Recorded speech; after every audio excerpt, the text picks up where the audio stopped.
Dalam Bapa dan Putra dan Roh Kudus. Amin. Allah Tritunggal Maha Kudus, kami mengucap syukur dan terima kasih yang berlimpah.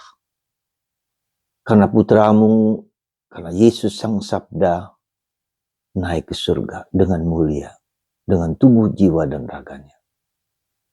Yang menjadi tanda kami pun akan dibangkitkan dan naik ke surga seperti Yesus sendiri. Terpujilah namamu kini dan sepanjang segala masa. Amin.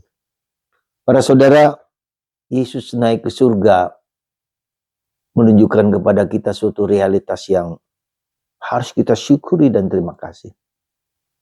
Bahwa kita ini bukan milik dunia. Sekali lagi, kita ini bukan milik dunia. Dan Yesus mengatakan, kaulah milikku. Ku ambil kau dari dunia supaya aku menjadi anak Allah. Mengalami seperti yang Yesus alami. Sungguh luar biasa anugerah kemanusiaan kita yang begitu dihargai oleh Allah. Yang begitu dicintai oleh Allah. Yang begitu disyukuri oleh Allah. Dan bahkan diperlakukan dengan sangat-sangat mulia dan sangat luhur. Bahwa kita akan mengalami kebangkitan badan bahkan. Dalam kredo kita lihat, aku akan mengalami percaya akan kebangkitan badan dan kehidupan kekal. Jadi jangan pernah mau menjadi dimiliki oleh dunia, dikuasai oleh dunia. Dengan segala macam kekayaan, aksesoris, dan keuntungan-keuntungan duniawi itu. Dan itu yang harus menjadi kesadaran kita bersama. Sekali lagi, kalau kita lihat dalam Paskah yang sudah kita rayakan kemarin, betapa luhur mulianya diciptakan oleh Allah dan diberi anugerah yang lebih luhur lagi. Karena itulah Yesus naik ke surga. Tetapi Yesus naik ke surga ini bukanlah artinya Yesus menjadi jauh dari kita. Ini sesuatu yang luar biasa paradoks, ya, karya keselamatan Allah yang tak dapat dimengerti oleh manusia. Yesus memang naik ke surga, tetapi dia surga juga hadir di dalam kemanusiaan kita. Transenden ilahi, tapi juga pada saat yang sama imanens. Transenden tak tergapai, tak dapat dikuasai oleh manusia. Tak dapat dikontrol oleh manusia. Dia punya hak, wewenang, kehendak sendiri demi kebaikan manusia. Tapi pada saat sama ia berada dalam bersama kita, mendampingi kita, menguatkan kita, menyelamatkan kita, menebus kita, bekerja segala sesuatu demi kebaikan kita. Dan itulah Tuhan kita. Karena itulah maka Allah yang naik ke surga ini menjadi suatu tantangan, tapi juga suatu anugerah.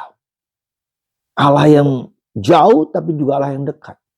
Allah yang dekat, yang menghadir bersama kita, supaya kita taat mendengarkan kehendaknya. Dekat itu bukan berarti saya bisa menguasai dia, enggak. Dekat itu berarti saya dikuasai oleh Yesus. Jadi jangan salah sangka. Jadi kalau kita dekat seolah-olah kita bisa memperlakukan dia seenak kita, enggak. Ya. Tapi kita yang harus melakukan kehendaknya. Karena kehendaknya itu menjadi suatu kata kunci yang menghidupi seluruh hidup kita. Ya, maka Yesus mengatakan makananku adalah melakukan kehendak Bapa. Dan itulah yang harus menjadi pegangan hidup kita. Jadi dalam segala situasi, penderitaan, salib, kegembiraan, sukacita, dan apa saja itu demi kehendak Allah. Demi kehendak keinginan Allah. Kita melakukan hanya keinginan Allah, bukan keinginan kita. Maka disitulah kita, seperti kata Paulus kepada umat di Efesus, mengatakan, hendaklah mintalah roh hikmat dan pewahyuan supaya kamu mengenal sungguh-sungguh kehendak Allah dengan benar dan tepat. Maka mari di saat-saat yang sekarang ini Tuhan sudah bangkit naik ke surga.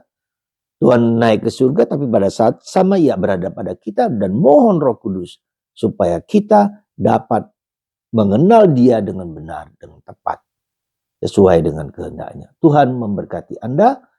Mari kita bersukacita hari ini. Mari kita bergembira hari ini, karena secara objektif Tuhan telah menang atas kematian.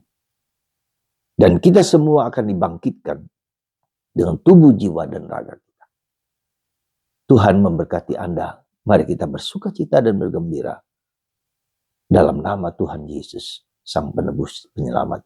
Berkat Tuhan atas kita semua. Bapa, Putra, dan Roh Kudus. Amin.